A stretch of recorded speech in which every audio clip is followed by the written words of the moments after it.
The second part of this afternoon is going to be a very special conversation with a filmmaker, documentary filmmaker, well, filmmaker. One of the two filmmakers who has a film in official competition this year in Cannes. Please welcome on stage in conversation with Rabih El-Khoury filmmaker Kaouther Ben Hania.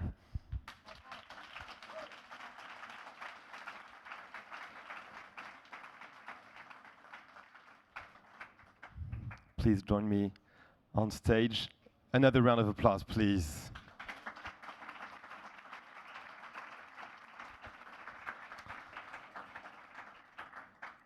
Congratulations, Kaouther, for the selection. That's huge. It is a huge honor to have you here with us today. I hope a lot of you have seen the film already. Let's see. Rabih, please join us on stage. Thank you very much.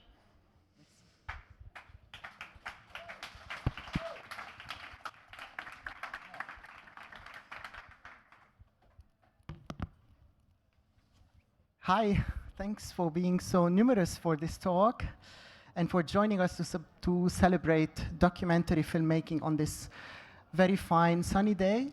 We're here to celebrate documentary filmmaking today and hopefully every day, not just today.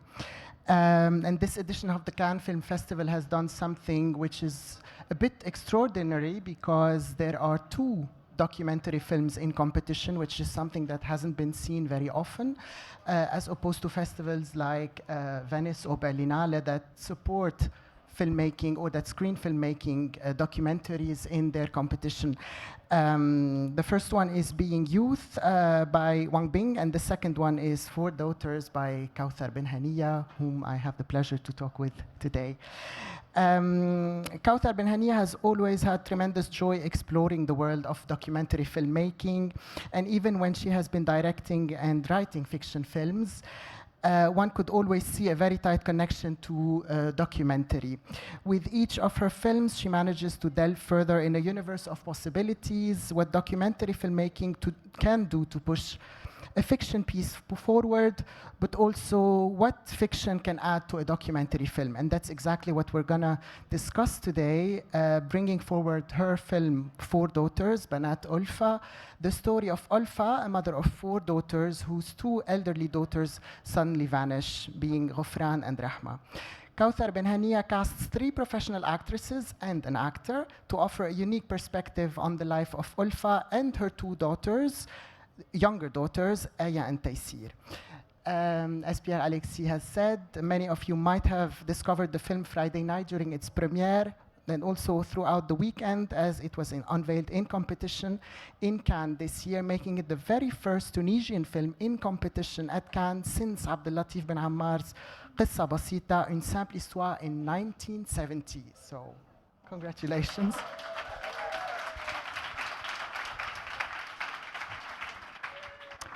Kaouther is coming herself for the third time to Cannes with a film. She has opened the Assid section in 2013 with Shalat Tunis, the Shalat of Tunis, and she screened Ala Kaf Afrit, Beauty and the Dogs, in 2017 at the Un Certain Regard section of the Cannes Film Festival, and she also presided the jury of the 61st Semaine de la Critique last year in 2022. Kaouther, welcome. And congratulations, not just on the film's premiere, but also on your tremendous consecutive achievements in the last decade. Thanks for being with us. Thank you. Thank you. I want to start with you, Kaouther, by a question that I thought was very clear for me when I watched the film. In Imams Go to School, Al-A'imma Tadhab ila al-Madrasa in 2010, you addressed the topic of religion at large. In Shalat of Tunis, 2013, you questioned sexism and the objectification of women in today's Tunisian society. In Zainab Hates the Snow, Zainab Takrah Thalj, 2016, you follow young Zainab as she grows up in a complete different environment. And reclaiming justice is a leading topic in Beauty and the Dogs, Ala Kaf Afrit in 2017. In Daesh and the war in Syria are at the core of your Academy Award nominated film, The Man Who Sold His Skin, الرجل الذي باع ظهره, in 2020. is Four Daughters somehow a culmination of all your previous feature films? I'm happy that you said that, this, because I try, people tell me often that my movies are very different one from another. Maybe it's true, but when I started working in Four Daughters, there are a lot of things that I already experimented in the previous movie. And what is great with documentary, since I'm doing both documentary and fiction, I mean, in fiction, there are a lot of restriction of budget, restriction of schedule, because it's expensive. So I don't have the freedom I have in documentary, where I can experiment things. So through Shalat of Tunis, for example, which is a mockumentary, Zainab Hates the Snow, which is a documentary, but about an intimate story, a daughter being a coming of age, becoming a teenager with her mother. I explored this intimate, doing a documentary about intimacy and family. So all those experiences, I wanted to go further in Four Daughters and to use this knowledge. So maybe because I'm a little bit mature, so I can dare some stylistic and hybrid things. We're speaking about hybrid already, so this is the core of our conversation, which is reflecting on fiction in documentary, or working on both fiction and documentary. And maybe we can also speak a tiny bit about reenactment of fiction in documentary filmmaking. In Arab cinema, maybe some of you know, there has been lately several films, documentary films, that brought fiction in their documentary films. One can speak about Anaf Hub, Miguel's War, which is a documentary by Eliane Rahib in 2021. Lebanese filmmaker, won the Teddy Award in Berlin. Ghost Hunting, Istiyad Ashbah by Raed Andoni in 2017, Palestinian film.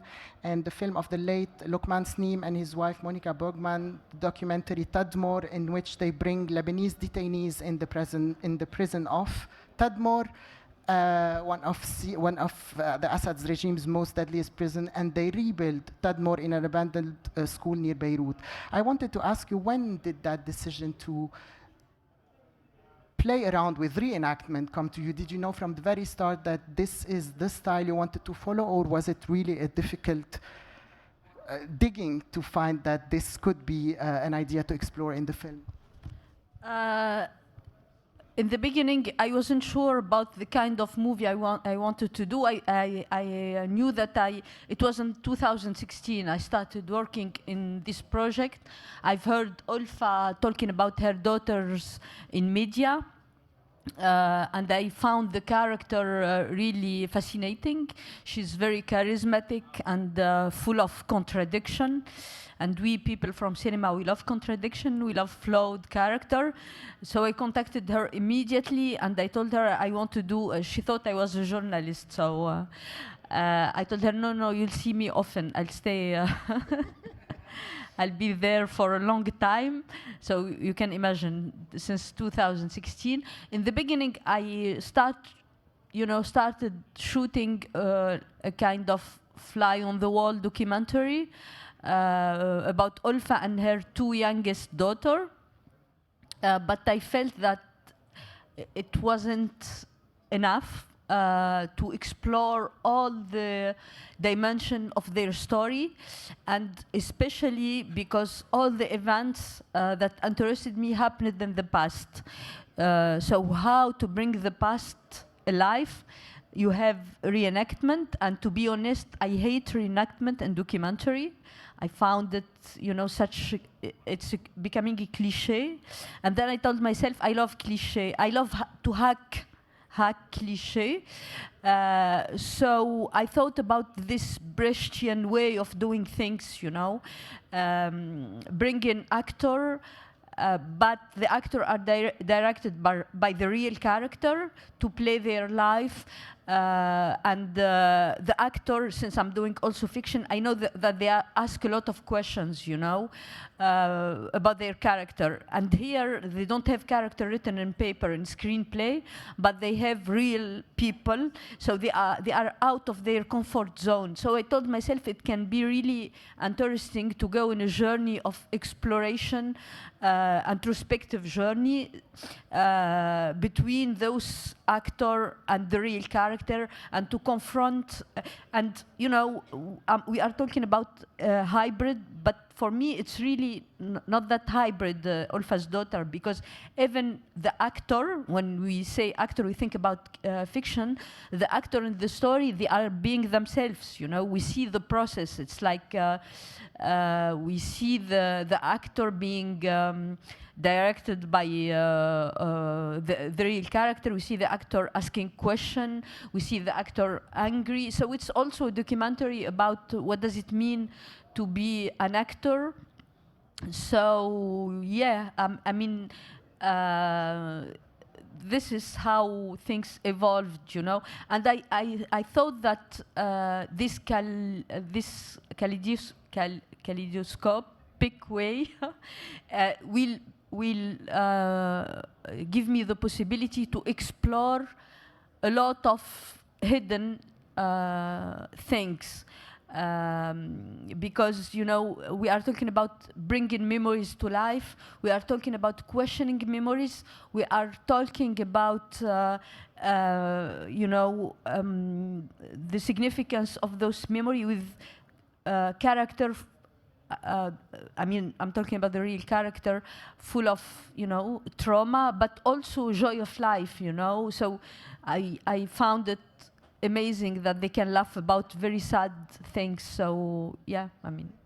And when we speak about actors, you brought someone of the caliber of Hind Sabri. Hind Sabri is a Tunisian Egyptian actress who has been brought to face Olfa. And Hind Sabri has been acting for now 3 decades. She played with Tunisian filmmakers Mufidat Latli, Nouri Bouzid, Hind Boujam'a, but also with Egyptian filmmakers like Marwan Hamed, Yusri Nasrallah, Kamla Abu Zakri. How do you convince someone like Hind Sabri to come up on such a project first, before we speak about the relationship between Hind and Olfa? I mean, Hind wanted to work with me. I wanted to work with her, so I hadn't to convince her. I mean, you know, in the beginning when I was shooting this observational documentary, when I asked Olfa to do a film with her, Hind Sabri, the actress being the mirror of Olfa, was there was a movie. She was the lead of a movie just released in cinema in Tunis about a mother looking for her child in Syria, you know, called Alep Flower. So Olfa saw the movie because she was interested in the subject of motherhood, and she told me, you know, I'll be better than Hind Sabri. So I told myself, oh my God, you are in documentary. Olfa, stay in the real side of the thing. I don't want you to act. And she loves acting, you know. So when I started thinking about this process of bringing actor, I told myself, yeah, sure, I'll bring. And Olfa, she's a huge fan of Hind Sabri. So when I told her that she will be played by Hind Sabri and she will direct Hind Sabri, she was really happy. And she told me this amazing thing that I never thought about it. She told me, you know, when I appeared in TV in 2016 to talk about my story, nobody believes me. When I start crying, they say she's faking it. She's a monster, and her daughters are monster. And now with Hind Sabri, everybody will believe me. I told her, but actors are faking it all the time. She told me it's not about acting, it's about notoriety, because she have this notoriety and I'm nothing.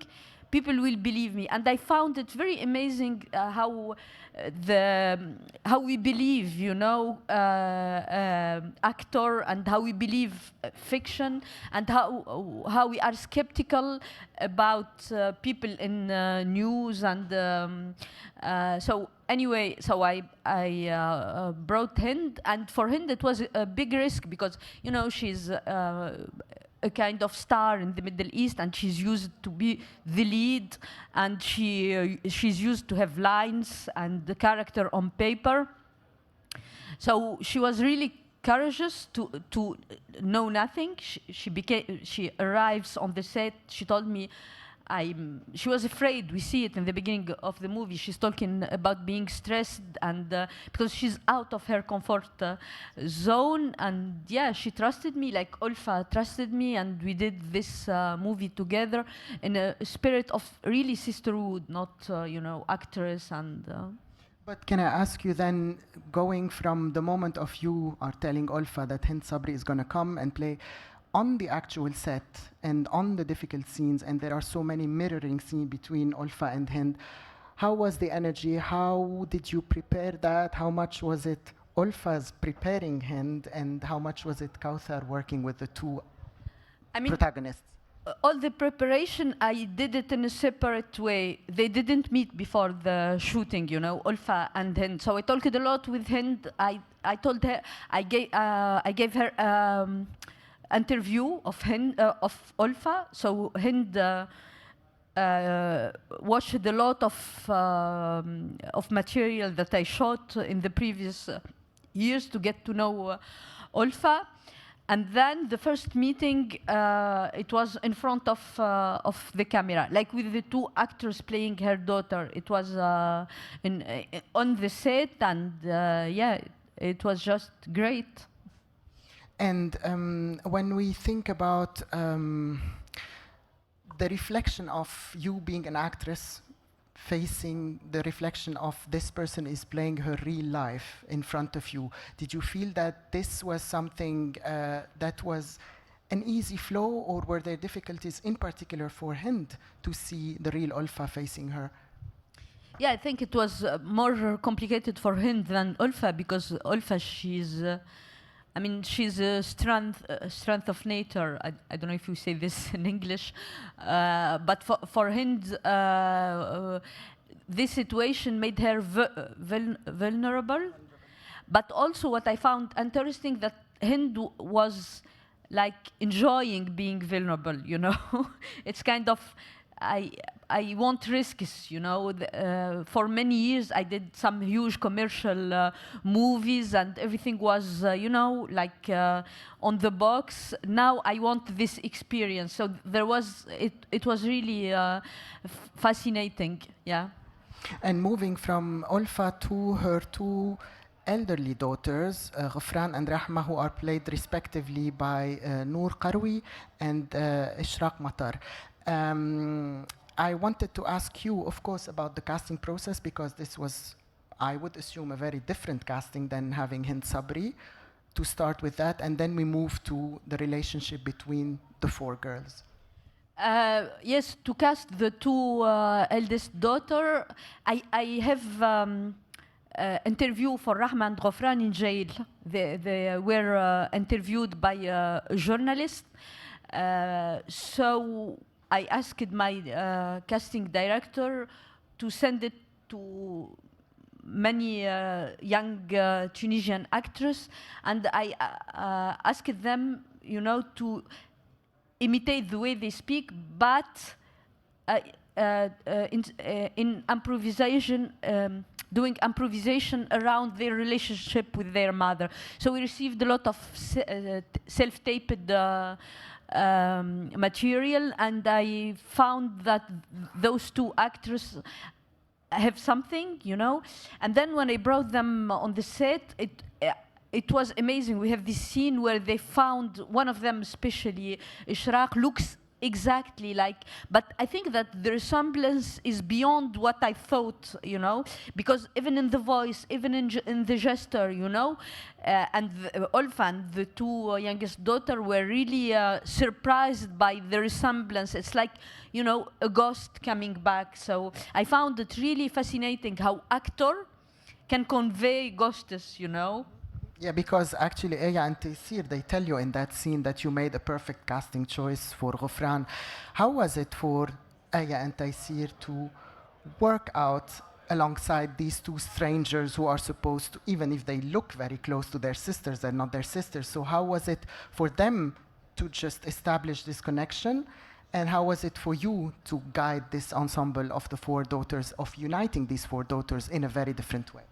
Yeah, you know, before bringing the two actors on set, I told them, because I needed, before of everything, I needed to create a safe space on the set, because I knew it's about trauma. It will be hard, it will be painful, it will be also joyful, we will laugh, we will cry. So even before the shooting, we did this big meeting between the actresses and the technical crew, and I asked them that we will write together a kind of constitution, you know, a kind of contract, and everybody will put what he don't like on a set, on a cinema set, you know, and we will avoid it. So it was a collaborative constitution, you know, on how to work on set. And I told them that we need a safe space. And I think that for Aya, Taysir, and Olfa, since they went through this hard experience being exposed in media and being almost stoned in social media, and even for the girls in school, they were insulted, you know, you are terrorists. Being, meeting with young women like Ishraq and Noor, the actresses, and being, you know, how to say, having a minimum of empathy made them really, really happy. So it was a very joyful experience, you know, for them. And it was a kind of liberation, because in the movie they start saying things to their mother. They never, you know, we have this scene where Aya is making the list of how her mother talked to her, and then she tells her, I want to strangle you when you talk to me like this. And, you know, the movie gave them the possibility to express those things. So, yeah. There is a word that comes to my mind when you mentioned that, Kaouther, which is that filmmaking, like a documentary filmmaking, can always be a therapeutic experience. And especially when we speak about Aya and Taysir, whom you've seen actually also growing up through the shooting of the film, they speak about such difficult traumas throughout the film, but they always have a smile, they always have a laughter, and I'm so surprised that someone can really speak about their life in such a way. Was this shooting really therapy for them in a way? Was it a therapeutic experience in a way?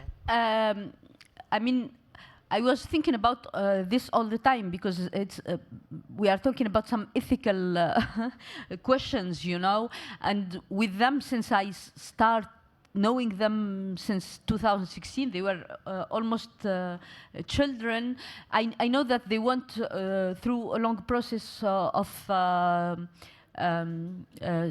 psychoanalysis, you know, and then, for example, when I met them, it's the state gave them, you know, after the center experience, they were following a session of psychoanalysis, and when I met them, Aya wasn't happy with her psychoanalysis, so we changed it, you know. So I was, you know, on all this process of healing with them.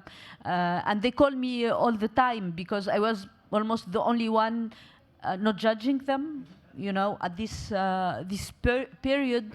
So, and what surprises me also, as you said, the way the heaviness and the joy, and I mean, when I go to see them, they are talking about horrible stuff and I'm laughing, you know.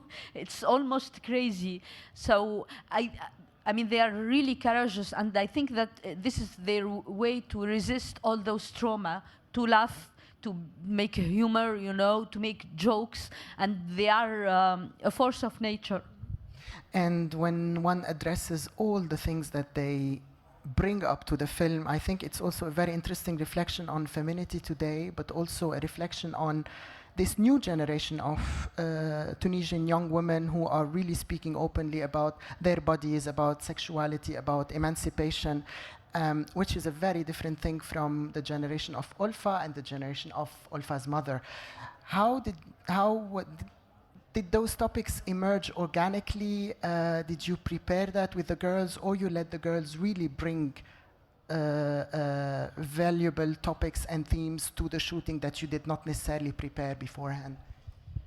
I mean, it's all of this together, you know. I had the structure, but inside this structure, scenes were open for experimentation and for, I shot a lot, and I thought about this generation thing, you know, because I was interested in the transmission from mother to daughter, and there is a scene in the end of the movie where Olfa is talking about a malediction, about a curse. And the actress is telling her, you know, we do this all the time. What we receive from our mother, we transmit it to our daughter without questioning it, and then comes a generation that refuse this, and I think this is the generation. So I think mainly, even for the two oldest daughter, Rahma and Ghofran, it can seem counterintuitive, but their choice between Qamar is a kind of saying no, let's stop this this thing. So yeah, and also because the movie is linked with the recent history of Tunisia, I know that the generation, the revolution, because of the revolution, there is a generation of young women and men refusing patriarchy, refusing dictatorship. So this is the generation that will stop the curse. It will not be easy, because stopping a curse, you need to kill the dragon or I don't know what. But, so there are some tragedy that happens, but it's a moment of changement, yeah. And we speak about femininity, but also the film speaks about patriarchy, speaks about masculinity, speaks about toxic masculinity. And I find it very interesting, as I think many here, that the three men in the life of Olfa and her daughters that appear in the film, at least, are all played by actor Majd Mastoura. Was it the husband, the lover Wissam, or the policeman? Was it a constant choice for you to just bring one actor to play these three characters? Yeah, at some point I was thinking that all the men in their life, they look alike in a way, you know. There is an archetypal male character, and also I wanted to focus on them, you know.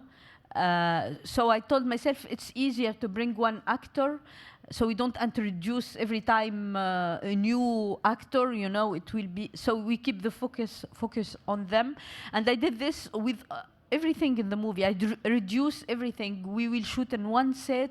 I don't need, you know, I told the crew, you will not have assistant. Forget about having assistant. We'll do everything alone, you know, because we are in one set. So I tried to get rid of the heaviness of shooting, because I knew it will be an introspective journey. There is this very difficult scene in which Aya and Taysir reflect on playing with Majd Mastoura, why it is important for them to do this scene, and why Majd Mastoura, as the actor playing the scene, thought this was problematic and he wanted to speak with you. I wanted to ask on this experience of the girls having this guy who embodies a very difficult person in their life. How was it for them to just like break these barriers with whatever character, male character, was supposed to be facing them? Was it something easy, or was it really a very big challenge for them to play with Majd? I was surprised how much they wanted the scene, you know, both of them, you know, especially Aya. I mean, this is the kind of scene I wasn't sure I'll keep it in the editing, you know, because the main idea, I knew that Aya wanted to tell some difficult things to him, to this character. So the scene was, he's here, tell him whatever you want, you know. And she started, you know, she started talking from the heart. And the actor was surprised because, I mean, he wasn't with me in 2016 when I started working with them. He wasn't there in all the process, and he felt like, you know, he overwhelmed by the chaos of reality. So I mean, his reaction is normal because what the girls are saying, he can't handle it, you know, what he can do. So that's why he went. And then what Aya, I mean, if Aya was saying, I need this scene, and every time when I was editing, when she called me, I hope this scene will stay, you know, it was a kind of, I want a kind of revenge, you know, in a way for her. I wanted, so yeah, it was a very difficult scene, but difficult scene for us more than them. I mean they are so courageous, you know. I mean, it's sad for them. It's upsetting. But the fact that they talk about it and they insist they want to talk about it, and we were like, you know, the coward people, you know. Don't be afraid of me. I'm just talking. She was saying this, you know, and then she said, just tell him, okay, tell him that I'm an actress, and this is lines I've learned, you know, to make it less. You know, bearable for him. So it was like, yeah, I mean, they are so brave, and the movie should be as brave as them, you know.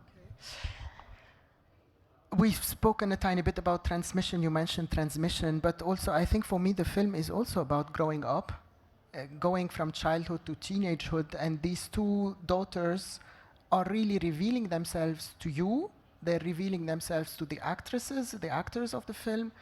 They're revealing themselves to their mother and also to the public starting this week. So I wanted to speak a tiny bit about how did you feel seeing these daughters, these young girls emerge into teenagehood through the shooting of the film? You mentioned Zainab Hates the Snow, which is a documentary that you shot over 6 years. Between Tunisia and onto Canada, when Zainab goes to Canada, be in a different environment, gets to face a different society, different religion, different background, social upbringing. Here you also had the chance to see these girls also evolving. How was it for you to shoot these girls over this period of time, and how complex was this relationship between you and them? I mean, it's a little bit different from Zainab Hates the Snow, because Zainab, I shot her from the age of 9 till 16, so we see her physical changement.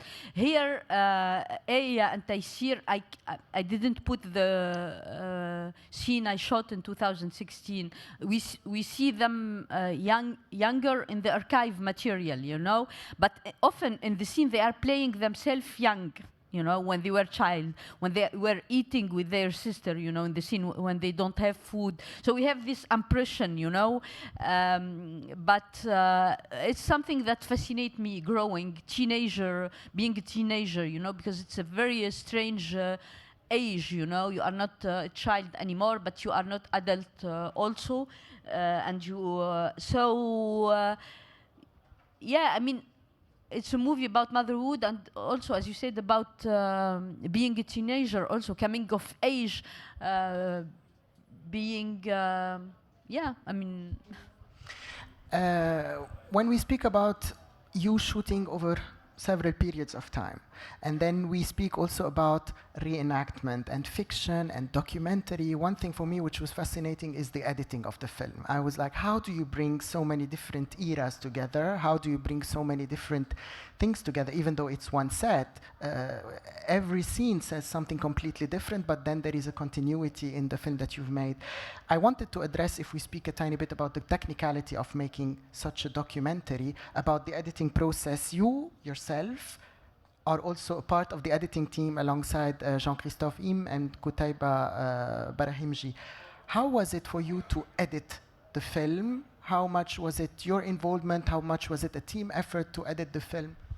It was a nightmare. I hate editing. I hate the beginning of editing, you know, the first draft, because it's always ugly and you think that the movie looks like nothing. So I started with one editor, which is Jean-Christophe, and I had a lot of material, but we hadn't really the same vision for the movie. At some point, he became really passionate about the girls and the movie, and he wanted something else that we didn't agree. I mean, so we stopped our collaboration because we don't see the same movie at all. We stopped our collaboration, and I wanted to try so many things. So I learned Avid online. I took courses. It was a nightmare because I know how to edit on DaVinci, but when you have your material on Avid, I don't know if you know, you have to start everything. Anyway, I'll not be technical, but I took courses. And I start editing all the summer, you know. And then I felt that it's not good, you know, what I'm doing. I need somebody else.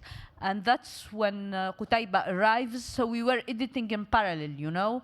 He was editing, sending me a proposition. I was editing, sending him. But mainly it was very, very long process. I mean, the first cut was like 5 hours and a half. Okay. The film is out. So now the film, people in Cannes at least got to see it, but also your team, your Olfa, the daughters, and the actresses also got to see the film. You spoke about a tiny bit about the ethics in the beginning, and I wanted to ask you actually how the actors and, of course, Olfa and her daughters have perceived the film, and how is the future looking because they have been in the media before, they're aware of that, and they had a very negative experience. What do you think they will take to the future with the film? So I asked Olfa and the daughter to watch the movie while I was editing. When we were shooting, you know, I knew that there are some sensitive topic, and since I did this in Zainab Hates the Snow, you know, and there is a scene where I'm showing them what I filmed, I told myself I'll do the same because it's their story, their life, maybe something, and they refused. It was like, no way, we don't want to see anything, especially Olfa. She told me, I totally trust you, which is a heavy responsibility. So when we finished the movie, I told them we are in Cannes. They don't know what is Cannes, anyway. We are in Cannes, we'll go there, we'll see the movie, but you have to see it before, you know. You'll not watch your life on Lumière Theatre with 2,000 people. It will be very traumatic.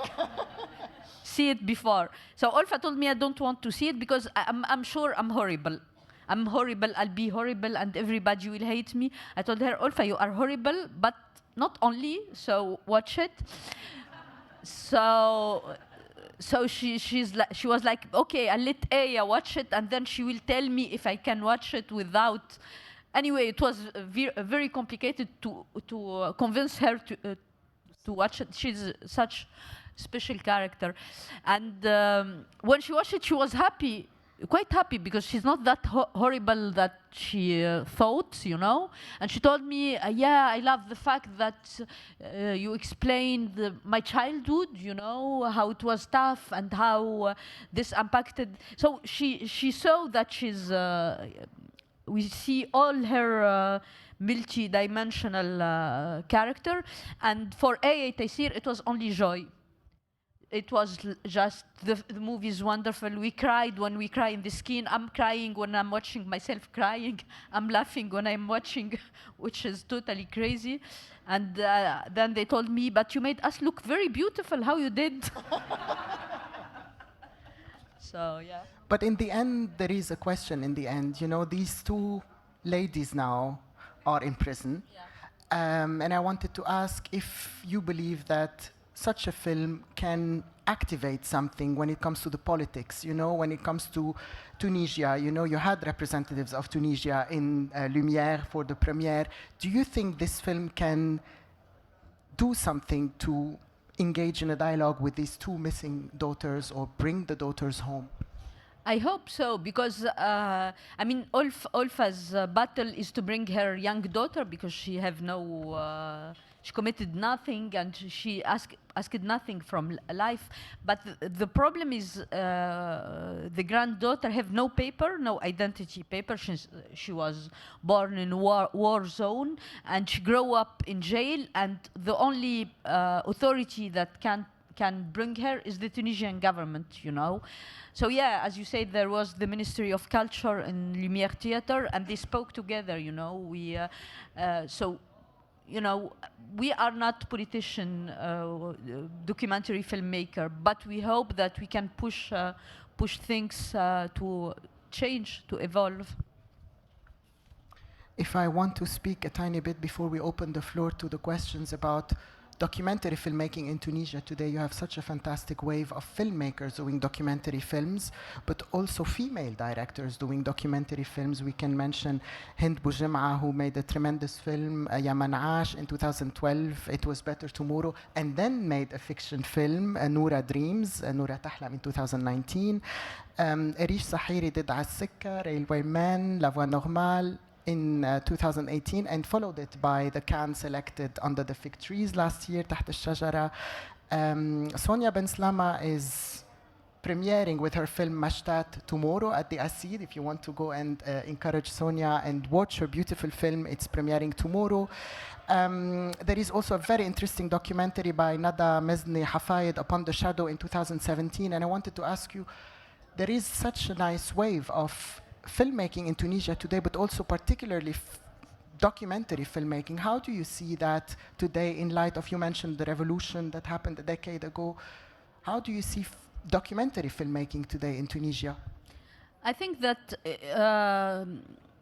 documentary emerging is also an economical choice, because the documentary are not expensive like fiction, and we don't have money in Tunisia, we are poor. So we film, we do documentaries. Also, the fact of after the revolution, there was no more censorship, and the street belongs to us filmmakers, so we can shoot, you know. And this is also helped because also documentary is a kind of barometer for democracy and freedom of speech. And since we are still fighting in Tunisia, and we had, you know, this window of freedom of speech, it was a very good place to do documentaries also. Kaouther has asked if she can have questions from the crowd, so we made sure to have enough time for questions from the crowd. Are there questions from the audience? Yes, please, there is a microphone coming your way. Hi there. Oh, hello. Is this working? Yeah. Hi, I really enjoyed the film. I thought it was very powerful. I just wanted to ask you one question.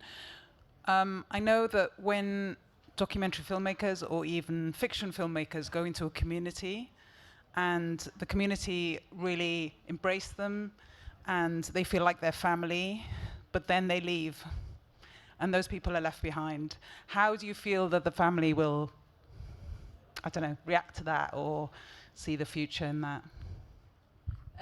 Yeah, I know this since I did Zainab Hates the Snow. I mean, it's very, since I'm doing movies for years, you know, Zainab, it was 6 years, this one also. So in 6 years, you became kind of family, you know. It's not like, so I know that we'll have this relationship for life. And there is also something that I want to mention for A and Taysir, because I was blown away by their talent of acting. I brought them as real character, but when we were shooting reenactment, it was just crazy. I mean, they are I should not say this, but they are way better than the actors their job, you know. So I'm thinking, you know, about them as actors also for the future. I think that they will have, I mean, if there are director here of fiction, cast them. But yeah, I mean, it's like when you spend all this time, you know that it's for life, you know, it's friendship, and we shared so many deep things. You can say, okay, bye, it's bye. And here in Cannes, I couldn't think of doing the red carpet and all this without them, you know. And it was really complicated to get them visa to come here to France because they need visa, but also they have they are controlled, you know, because of the story of their sister. They are observed. Yeah. So it was really complicated, but I told my distributor, my producer, I'll not do the red carpet if they are not here. It have no meaning, you know. And we did it, and it was really a very strong moment. Yes, please, there is a question here up front, third row. Hi. My question is about, we heard your voice in the movie, and are you a character also? In this movie, you became like a character with the other characters, and you choose to be present and absent. Because you are present with your voice, and we never saw you in the movie. It's not a question, but I want to that you tell us more about this choice to be in the movie like a character. Thank you. I mean, the movie is constructed like kind of making of that we can see the backstage. The backstages are the movies, you know. And when we say backstages, you say direct. We know that there is a director, and director often. I was talking about the cliché, and director often ask question behind the camera. We are people from behind the camera. So because of all this, it was conceived like this. Further questions? Yes, please. Hi there. Could you talk a little bit more about the process of making each scene, about how much material or what the actors and non-actors were given before, and how fluid it was, you know, when you were actually filming? So your process around that would be really interesting. Okay. I mean, since before we started the shooting, I knew almost everything about their life. Not everything, but, you know. So I wrote a kind of screenplay, not really screenplay, but, you know, I wrote like the first scene will be when they will meet the two daughters. I knew that I'll put them in a place and I bring the two actresses, you know. Then the scene when Olfa noticed a photo of the leg of her daughter, you know. And I knew that will... So I have the headlines, you know, the scenes, and in every day of shooting, we take, you know, in the morning one scene, and we play around. So I bring the actress, we play it, I put them, they rest, they speak about it, you know. I did a lot of searching around a souvenir, around a memory. So it was structured but open in the same time. Further questions? There is one at the very end, yes. First of all, congratulations. I was really mind blown by your film, and I felt it really deeply. I'm really curious to know more about the editing process, because you said it was 5 hours and a half, the first rough cut. And I'm on my way to my first feature documentary as well, and I'm afraid to start the editing process too. So my question is, how did your personal idea evolve during this editing process, and how did you actually decide what to drop off, like just this first footage that you said when they were very little. I assume it must have been very painful to leave it behind. So yeah, how did your own perception about the storyline changed during and did it actually change during the editing process? I mean, there are a lot of things, but when you start, you are looking, trying to make things work. You thought about some great scene in the shooting, you think that it was wonderful, and seeing them in the editing, it's horrible. And some unnoticed scene that you shot and you forgot, you think it's wonderful. You know, it's all the contradiction of editing. But I know from experience that the first months are painful because you are looking and nothing works. And when things start working, the movie became alive.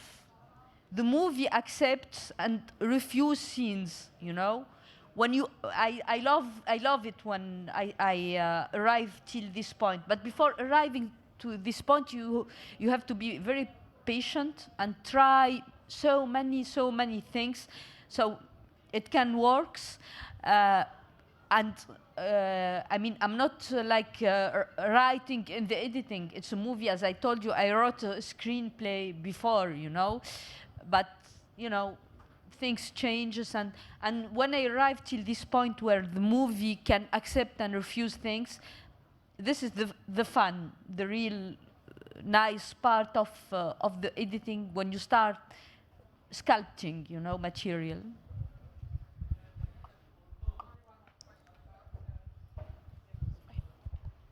Because also you said that you tried to limit the number of the crew on set, not to make it stressful, and I was actually very impressed by the lights. I think you used pretty good lighting in the film, and this is, I think, one of the most stressful things for people in documentaries because it's so huge and everything. So how big was your crew in that aspect also, and how often did you actually have them on set? Thank you. I think the DOP is here. Farouk, he did the light.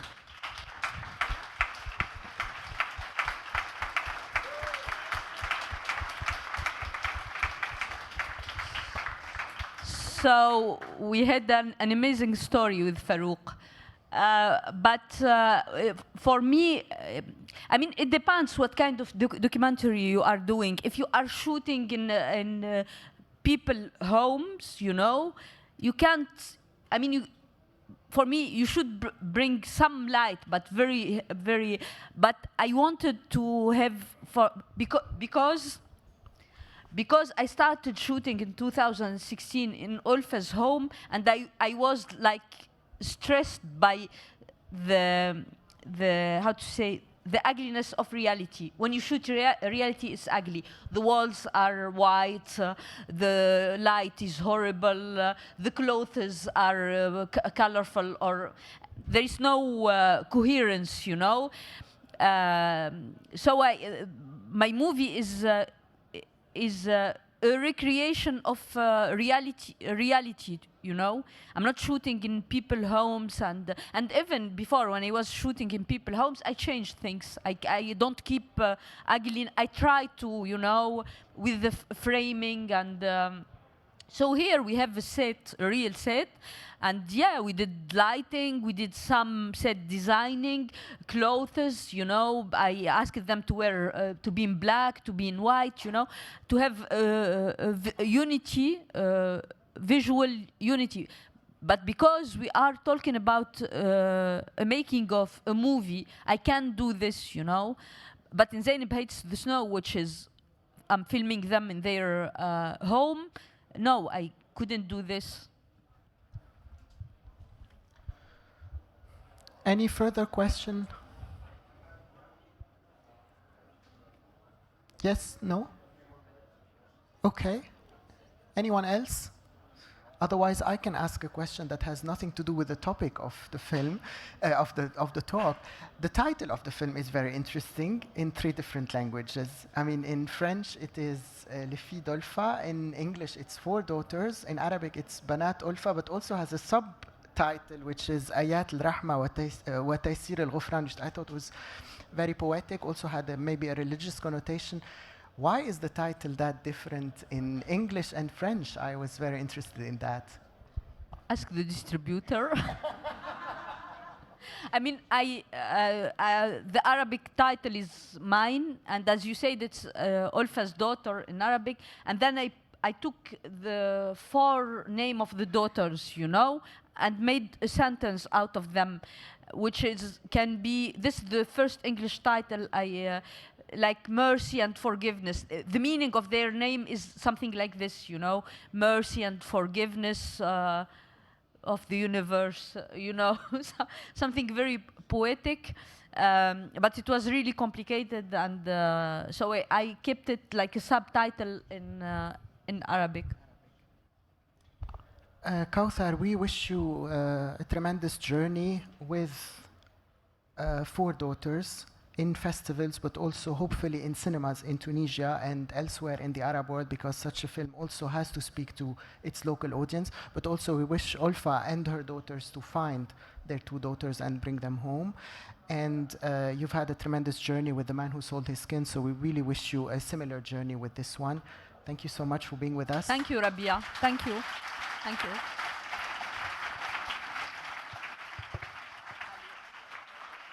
And we also want to, I also want to thank the Cannes Docs for being such tremendous people to us by hosting this talk and inviting us. And please stick around to the rest of the program and support documentary filmmaking. Thank you so much.